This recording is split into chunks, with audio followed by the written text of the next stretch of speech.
बिस्मिल्लाहिर्रहमानिर्रहीम। I am doctor Shahid Mahmood from Pakpattan. मैदे के मरीज़ गैस के, तेज़ाबियत के, बदहज़मी के दवाइयाँ खा रहे हैं, PPIs, ओमेगा, सारी चीज़ें, मैदे के शरबत और देसी दवाइयाँ भी खा रहे हैं, लेकिन आराम नहीं आ रहा। उसकी वजह क्या है? उसकी वजह है बद परहेज़ी, यानी वो चीज़ें जो मैदे को ख़राब कर रही हैं उनसे ना बचना।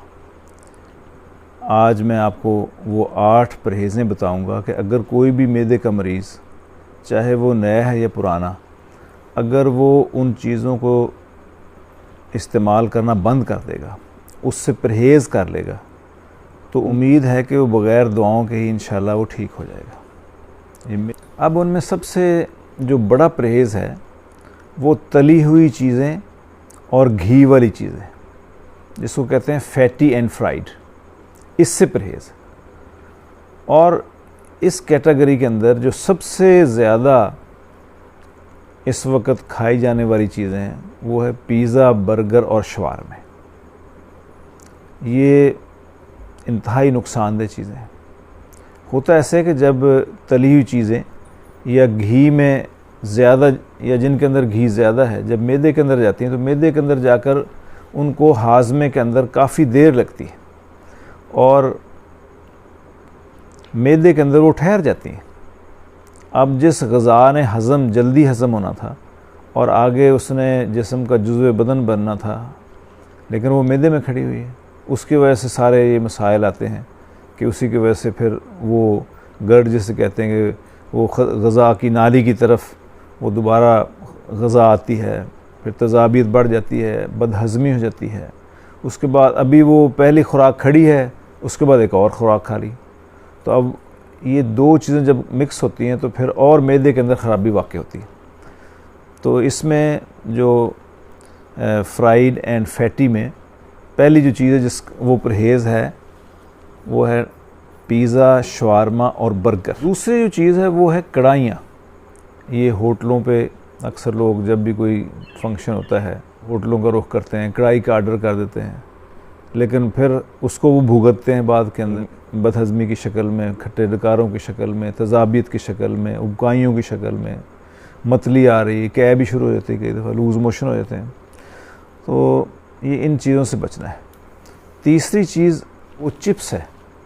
चिप्स का इस्तेमाल बहुत ज़्यादा है, तो आप देख लें कि ये भी तली हुई चीज़ है, ये भी उसमें ख़राबी पैदा करती है। फिर आइसक्रीम है, ये यानी बहुत फैटी चीज़ है आइसक्रीम।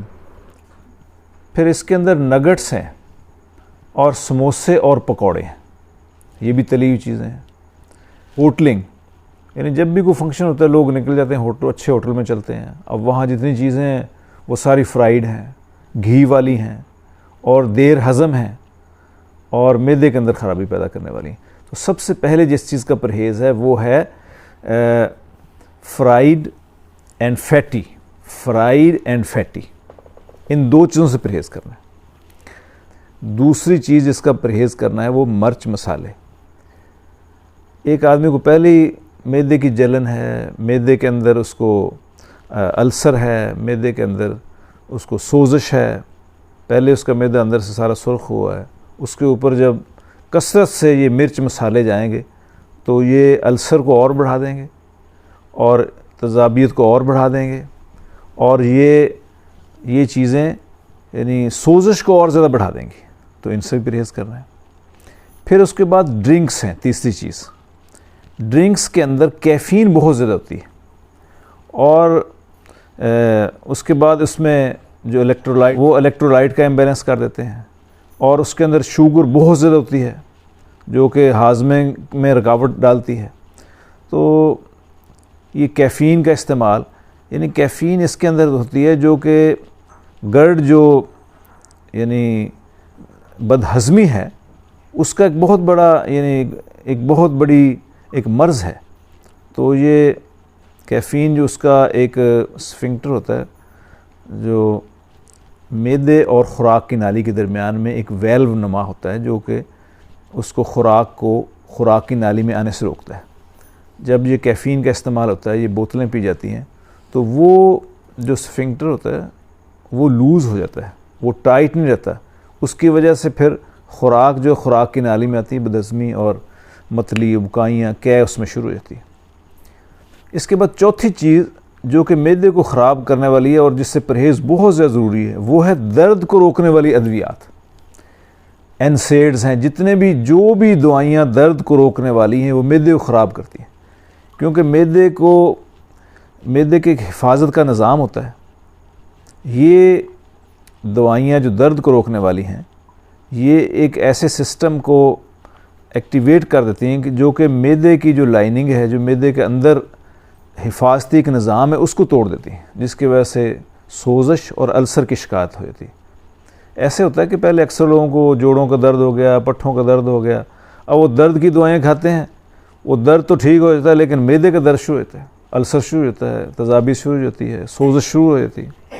तो इन अद्वियात जो दर्द को रोकने वाली हैं, इससे अपने आप को बचाना है। पांचवी चीज़, वो दो चीज़ें हैं उसमें, चॉकलेट और कॉफ़ी। ये दोनों चीज़ें तजाबीत भी पैदा करती हैं और ये गर्द का बहुत बड़ा ज़रिया है, बदहज़मी का और उबकाइयों का और कै का। तीन चीज़ें ऐसी हैं जो लाइफ स्टाइल के साथ ताल्लुक़ रखती हैं, उनका परहेज़ है। सबसे पहला परहेज़ जो देर से सोने की आदत है, उसको ख़त्म करना है। देर से सोने से क्या होता है कि नींद पूरी नहीं होती। जब नींद पूरी नहीं होती तो उससे भी मैदे पर स्ट्रेस पड़ता है, उसमें तजाबीत बढ़ती है। और दूसरी चीज़ वो है टेंशन और डिप्रेशन। जैसे ही कोई शख्स टेंशन लेता है किसी चीज़ की, परेशान होता है, तो मैदे के अंदर फ़ौरन एक सिस्टम है वो एक्टिवेट हो जाता है और तजाबीत बढ़ जाती है। इसलिए जब लोग टेंशन में आते हैं तो उनको मैदे की दर्द शुरू हो जाती है, तजाबीत बहुत बढ़ जाती है। जैसे तजाबीत बढ़ती है तो फिर सारे मसाइल उसके साथ शुरू हो जाते हैं। तीसरी चीज़ है खाने के अंदर जो मॉडिफिकेशन है। खाने में मॉडिफिकेशन ये है कि भी एक तो रात को खाना खाते फ़ौरन नहीं सोना, बल्कि खाने और सोने के अंदर तकरीबन 2 घंटे का वक्फ़ा ज़रूरी है। और इसमें एक बहुत बड़ी बात है कि हम बड़ा हैवी मील करने की आदत अपनी हटाएं, इससे हम परहेज़ करें।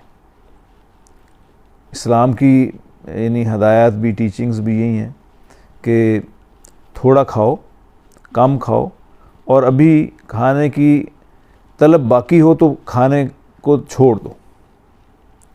तो ये एक बहुत बड़ा एक परहेज़ है, अगर हम इसको अपना लें कि बहुत पेट भर कर नहीं खाएंगे। जब पेट भर कर खाया जाता है, जब मैदा फुल हो जाता है, तो फिर उसके बाद उसके बदहज़मी की और गैस की और तजाबीत की और गर्ड और इंडाइजेशन और इसके चांसेस बहुत ज़्यादा होते हैं। तो ये 8 परहेज़ हैं, अगर हम इनको इख्तियार कर लेंगे तो उम्मीद है कि जो मैदे के प्रॉब्लम है हम उनसे छुटकारा पा लेंगे और दवाइयों से भी हम छुटकारा पा लेंगे। और जब आदमी का मैदा ठीक होता है तो फिर उसके जिस्म के अंदर जो ग़िज़ा है वो जुज़्व बदन बनती है, सही डाइजेशन होती है, सही उसकी सेहत जो है वो बरकरार रहती है। Thanks for watching. अल्लाह हाफ़िज़।